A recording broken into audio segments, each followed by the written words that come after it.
Yo, what's up? So, welcome to Jackrus TV. This is our first tutorial for web development. So, we will be tackling this HTML5 tutorial with a classroom style. This is our strategy for this tutorial since this is much more better for people to understand the web development. So sooner we will be tackling, of course, CSS and JavaScript, PHP, and MySQL for a total web development. Introduction for our course. So let's move on. So who is our target audience? We have these people who doesn't have any knowledge regarding web development. So, welcome po kayo. So, this is also a refresher course for everyone who have a background about web development. So, this is good for you also. So, sa mga walang-wala talaga, zero knowledge, and you have interest on doing web development. So, this is for you guys. To those students who wants to take courses, so it's a good tutorial for you. So, it's like from zero to hero. Yan, ganyan tayo, no? So, from zero knowledge to become a hero in web development. So, kung susunod lang tayo or if we will follow the course, marami tayong matututunan. So, we will be tackling it from the start and up to finish, from the easiest and from the hardest part. So, we will be tackling it. It's not like we will building a website class. No. We'll do it from the scratch. Okay? So, what is our requirement? Of course, yourself. Okay, you need dedication and interest and a lot of time and practice. Because if you do not have this criteria, hirap niyang aralin actually. Especially those students na may interest, who have interest in web development. Of course, you need a laptop and desktop and a coffee. Yeah. For you to relax, to concentrate, kailangan natin yan. We need it. And of course, for the software, we need a browser like Mozilla Firefox and Google Chrome. But I recommend Google Chrome for this one. Mozilla, you can use it also. It's a lightweight now compared to Google Chrome. You can use also other browsers like Opera, Microsoft Edge, bahala kayo, Internet Explorer. But for now, walang problema yan. But once we go to CSS, mapipilitan tayong mag-shift to Chrome. Kasi some of the codes updated siya for Chrome. Lalo na yung mga latest one. Alam niyo naman yung Internet Explorer. Wala na siya. Microsoft Edge na. Okay naman siya. Then for our editor, for us to build the backend, we will be using Visual Studio Code. So this is coming from Microsoft. And the good thing, it is a open source, meaning it is free. Okay? So we'll start now. So, just like what I said before, it's like a classroom style. We will be having a discussion first. Then we will go to the lab or the actual testing. Okay? We need a knowledge first regarding every topics para maintindihan talaga natin. It is not like you will just copy and paste the code and then yun na. Much better if you have a better understanding regarding this course, regarding this tutorials. So what is HTML? So HTML po stands for a hypertext markup language. So this is a language. It's like, for example, you are a Filipino. We have our own language of Tagalog. So para mas madaling maintindihan natin yan, we have our browsers like Chrome, Mozilla, right? So we'll stick with Google Chrome. So for the Chrome to understand that you are a web page, so you need to use an HTML, something like this language. Okay, so this is standard markup language for creating web pages. Yeah. So usually ito na talagang ginagamit natin for web development to create a web pages. So structure of a web page. Yeah. So something like if we will compare it on building a house, you need the structures also. So the parts to build the final product, diba? You have this house outside, makikita mo ang ganda niya.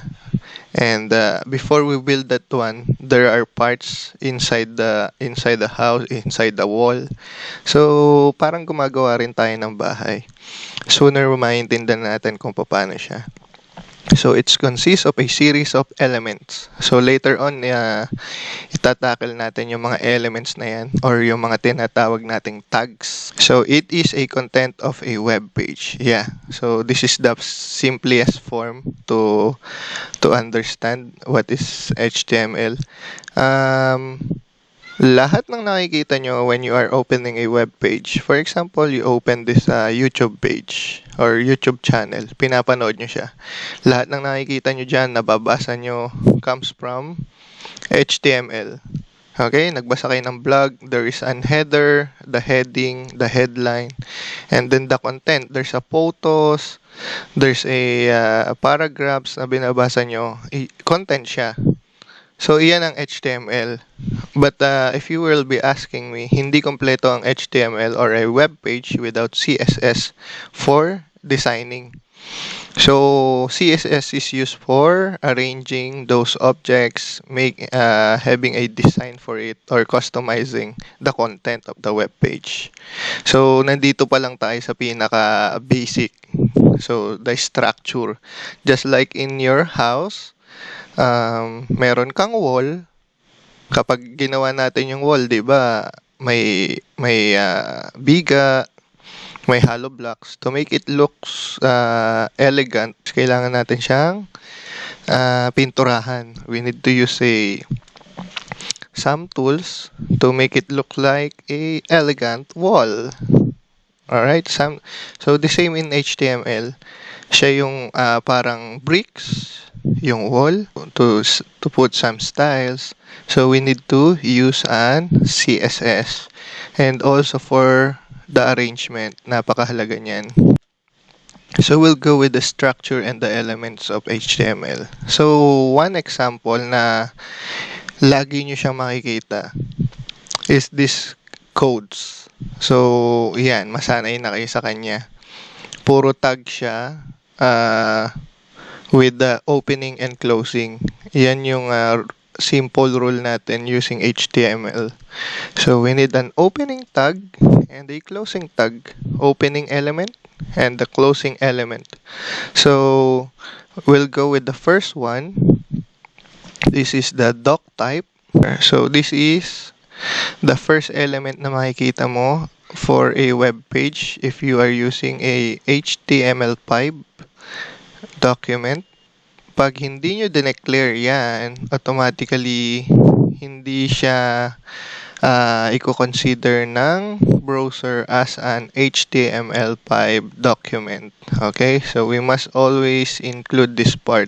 The next part is the start. So to consider your document as an HTML, you need also this HTML opening bracket and closing bracket.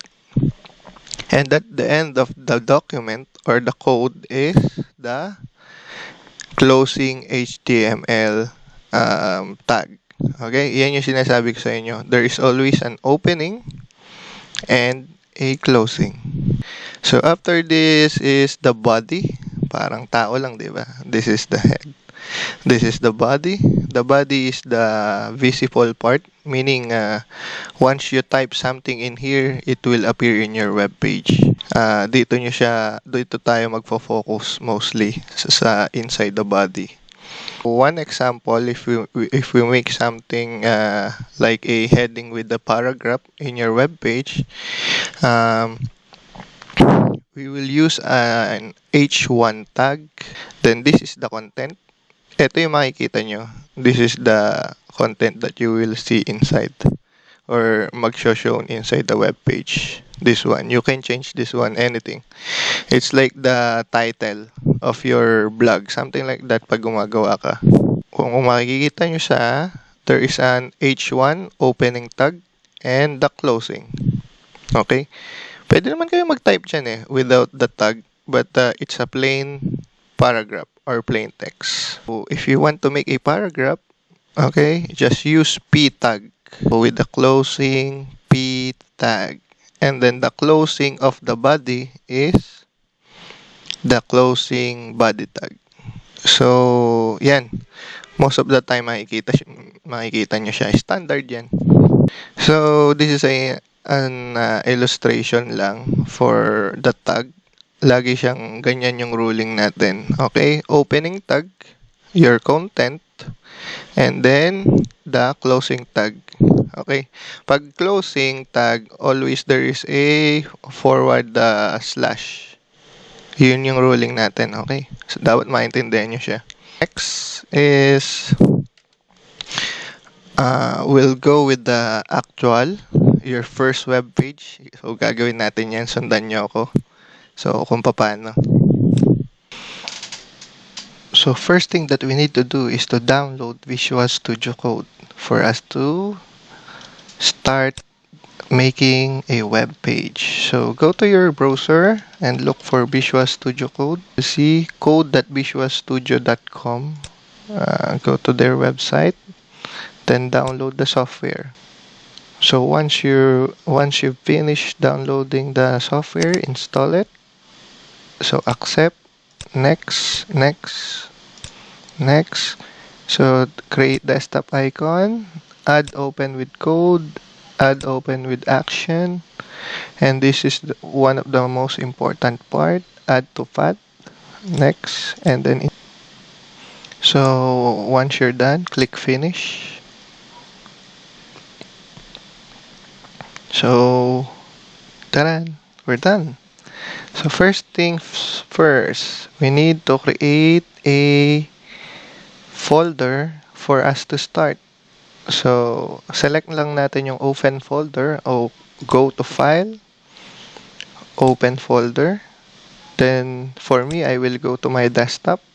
Then I will create a new folder.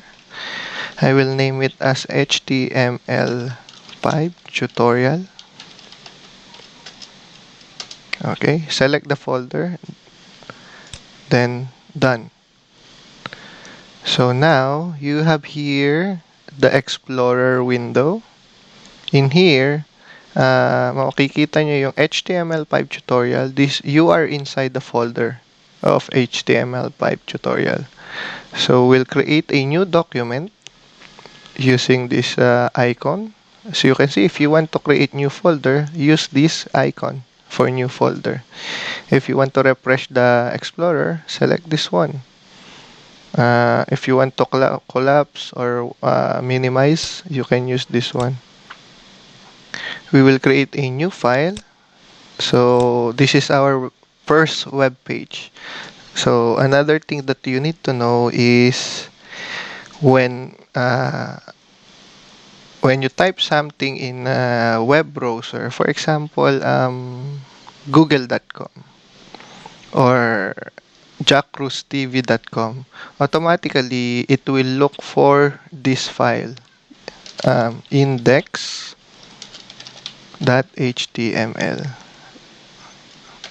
Why? Kasi yan po yung standard natin sa web. Automatically, when you are selecting a path or a web page, it will look for the index.html. Okay? That's why this is our first name. You can name it by your own, whatever you want. But always remember, when you are opening a website, you are in a home page. It will look for index.html. Okay? Then when you are renaming or saving a file, an HTML file, use this extension .html. And then avoid special characters and spacing. If you want to put something like space, you can use underscore, but don't use other special characters. Okay, so tara na. Let's start coding. So nga pala, this is the status bar. So how many lines, which column, spaces, the encoding, okay, what type of document. Sige, ayan. So since we are in HTML, so naka-HTML siya. Okay, so we'll start. The good thing about this editor compared to others is may built-in na siyang IntelliSense. Ano ba yung IntelliSense? It generates a list of libraries depending on your document type. For example, this one. So, ano ba yung first requirement natin? Di ba? This doc type. So, nag-type pa lang ako ng open bracket. It gives me a list of tags kung alin daw yung pwede kong gamitin. So, for example, this one. So, we'll select doc type or we press tab in our keyboard. Okay? So, nakakatipid tayo sa pagta-type. Mas less error pa compare if we will be using a traditional notepad or notepad++. So, next. Ano ba yung next natin? It's HTML. Okay, the opening. Then, look for this. When I select or when I type the closing bracket, automatically, it will produce the closing tag. Okay, this is what I like in Visual Studio Code. So, automatic na siya. Hindi ka na yung magtatype pa uli ng closing. So, next is, we'll try to create an H1 tag for heading. So, open bracket, H1. So, nakita nyo, binibigyan niya tayo ng suggestions. So, we can use up to H6. Napakaliit na yan. We'll go with H1. So, closing. So, automatic meron siyang closing tag. So, for example, our heading is, this is my first web page. Okay. So, we'll create a paragraph using what? P tag. Okay. So, we can use, there is a pre-built in lorem ipsum generator for this one. Ano ba yun? Yun yung hindi na tayo mag-iisip ng sentence. Automatic magja-generate siya sa atin since we are making samples only. So, all you need to do is type lorem. Ayan, nakita nyo siya. Then, hit tab. Okay?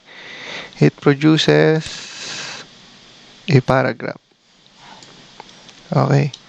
So, you can select Shift, Alt, plus F in your keyboard to automatically arrange your codes in Visual Studio Code. Di ba ang ganda? I love it. Then, we'll go with File and then Save. Ayan. Sir, paano namin matetesting yan?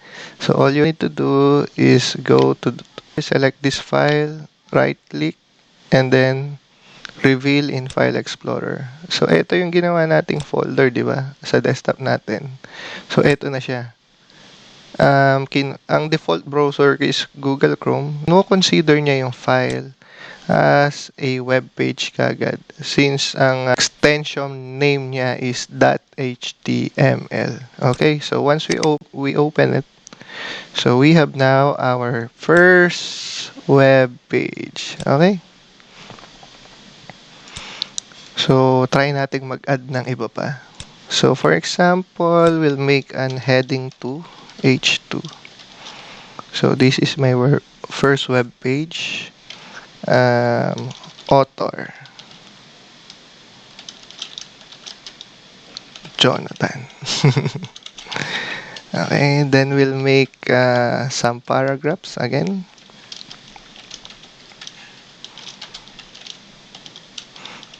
Lorem. I think we can make 20. No. So only Lorem. Can we make 100? Oh yeah. Lorem 100. The 100 means the number of how many words do you want. So we'll hit Control S for saving or file, then save, then return to your browser and then refresh. Alright. So meron ka ng first web page natin dito. Actually, di natin ginawa yung hindi natin yung ginawa yung traditional way. Lagay na natin. We'll use H4 Hello World. Control S for saving, then refresh. Alright.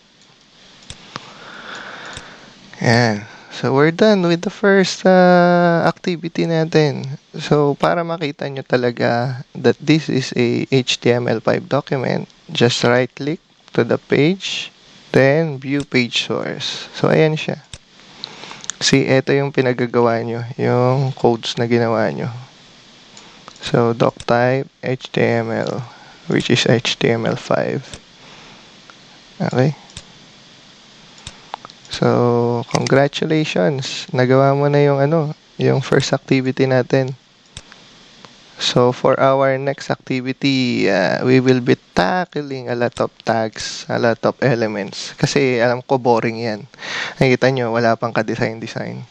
So, on our next tutorial, we will be tackling those some elements. Like, we will include some photos, videos. We'll put some links, right? So, thank you very much. So, makita-kita tayo for our next tutorial. Thank you.